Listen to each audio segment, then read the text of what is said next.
See that fighter in front of me? He knows he's dead. Because of War Thunder, everyone believes one thing. That the Spitfire MkIX is only good at turning. But if you pull into a fight with this thing, you don't lose speed, you steal the air. Today, I'm showing why the Spitfire MkIX isn't just a dogfighter, it's the dogfight king.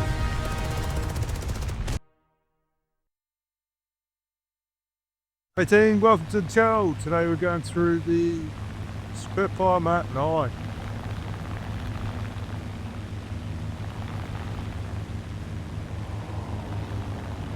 Done some fairly heavy editing. Been told that people like more action, less getting to the action. So that's what we've done. In the summer of 1942, Britain faced a problem it hadn't expected.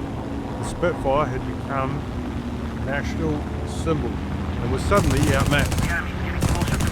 2 years, Super Marine Spitfire dominated the skies over Europe. With the Battle of Britain, through offensive sweeps over occupied France, it had been fast, agile and deadly. But over the channel, something weird arrived. Focke-Wulf 198. German pilots called it brutal. British pilots called it terrifying. Focke-Wulf 190 could outroll the Spitfire, dive away at will with full punishment, and earlier Luftwaffe fighters couldn't. In combat reports, RAF pilots described being bounced, unable to turn fast enough to escape. Watching the German fighter simply disengage when it chose, Britain needed an answer, and it needed one fast. The MkIX was never meant to exist. It really stopped like this. Originally, Super Marine was developing a completely new Spitfire variant, the MkIX, a refined, fully redesigned aircraft intended to restore superiority, but development would take time. Time Britain didn't have. So engineers took a shortcut. They took the existing Mark V airframe, already in mass production, fitted it with a new engine, the Rolls-Royce Merlin 61. Featuring a two-stage, two-speed supercharger, the engine was a game changer. It gave the Spitfire vastly improved high-altitude performance, exactly where the Focke-Wulf 190 had been dominated. The result was elegant and it wasn't planned, but it worked. The aircraft designated Spitfire MkIX, and within months it was rushing to combat. As you can see there, finally the first MkIX reached our frontline squadrons in 1942. There were no ground zeros, no public unveiling. Pilots climbed into them, taxiing out, took off, sometimes with a variegated outfire. Early MkIXs carry many features of the Mark V, same wings, same armament. Typically 2 20mm Spano cannons and 4 303 machine guns. Later upgraded to Mardus 50 cannons. But in the climb, everything felt different. Pilots noticed this immediately. The aircraft pulled harder upwards, didn't run out of breath at altitude. They could finally meet the Focke-Wulf 190 on its return.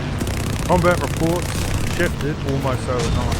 The Mark V pilots were being forced to disengage. MkIX pilots could now fight. It wasn't perfect, but it was good enough.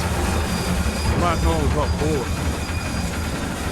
The new engine produced more power than the airframe had been designed for. Cooling was marginal. Visibility over the nose wasn't great. At very low altitudes, the Focke-Wulf 190 could still escape. But one thing mattered more than perfection. The MkIX restored confidence. RAF pilots no longer felt outclassed. They could climb with the enemy, fight on their terms and crucially survive. By late 1942, the balance in the skies over Western Europe shifted. As the war progressed, the MkIX evolved rapidly. Earlier versions used the Merlin 61, but later the aircraft received the Merlin 63, 66 and 70. Each optimised for different altitude bands. This meant squadrons could tailor the aircraft to specific missions. Low-level sweeps, bomber escort or high-altitude interception. Wing configurations changed as well. Some MkIXs had clip wings for improved roll weight at low altitude. Others retain fully elliptical wings. Here we are in a escort mission. It was unofficial, but I decided to escort Handy Page as he took off. Made a mistake, took off at the runway. So rather than waste the bomber, I escorted him to the target.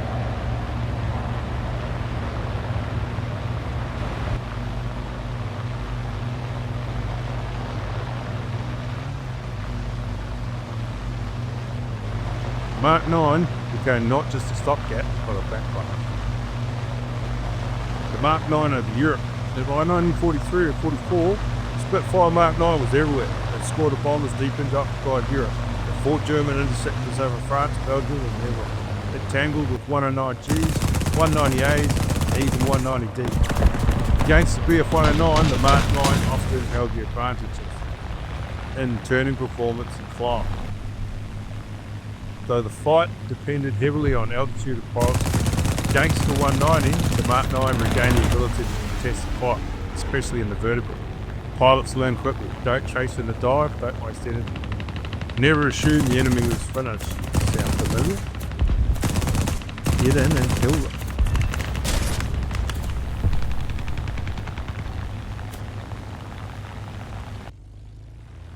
So team, this is the final match of the game, or the final match of the video, and we aced it. Right, correction. We're coming into the final match of the video.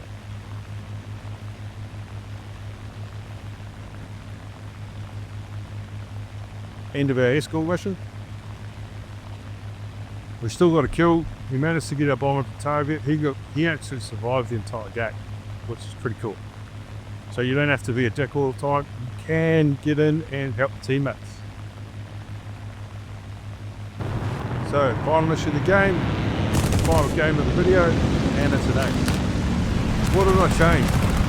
So previously I hadn't been running convergence on my guns, and I was getting hits, but it wasn't really getting kills.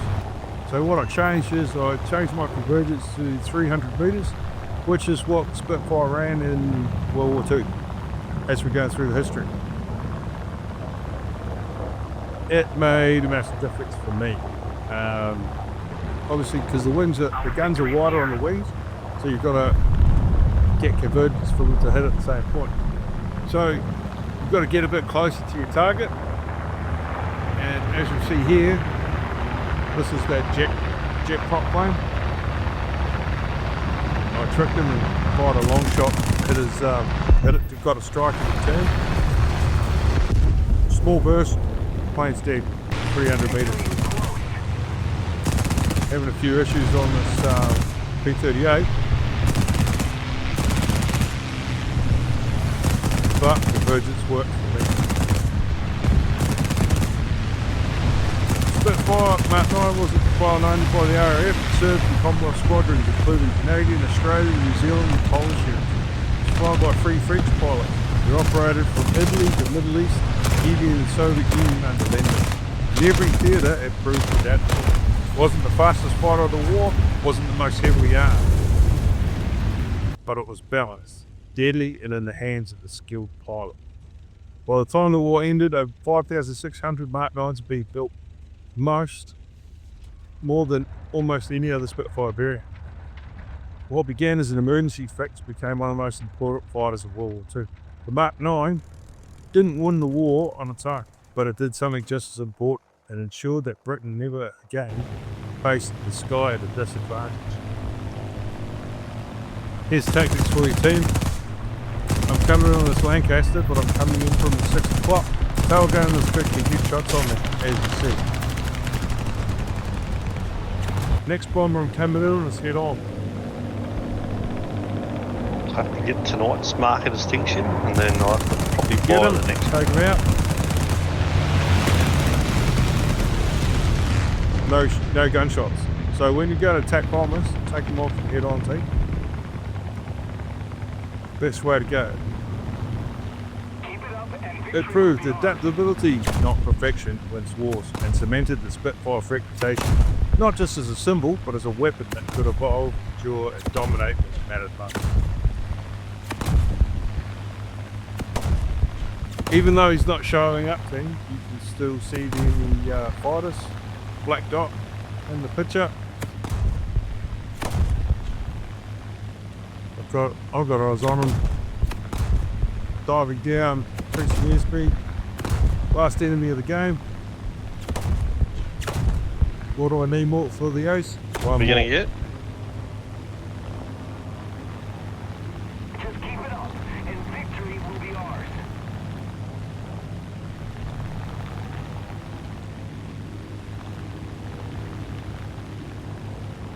Attention to the map. T2.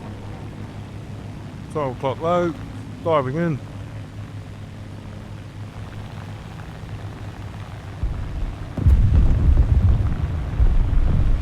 Give him a burst. So team, I hope you liked a little bit of the history that's involved with the gameplay, why the aircraft are so good, what they do, how they did it back in the day. It's not quite a difference, I think. Anyway, like and subscribe if you got this far, and I'll see you again next time.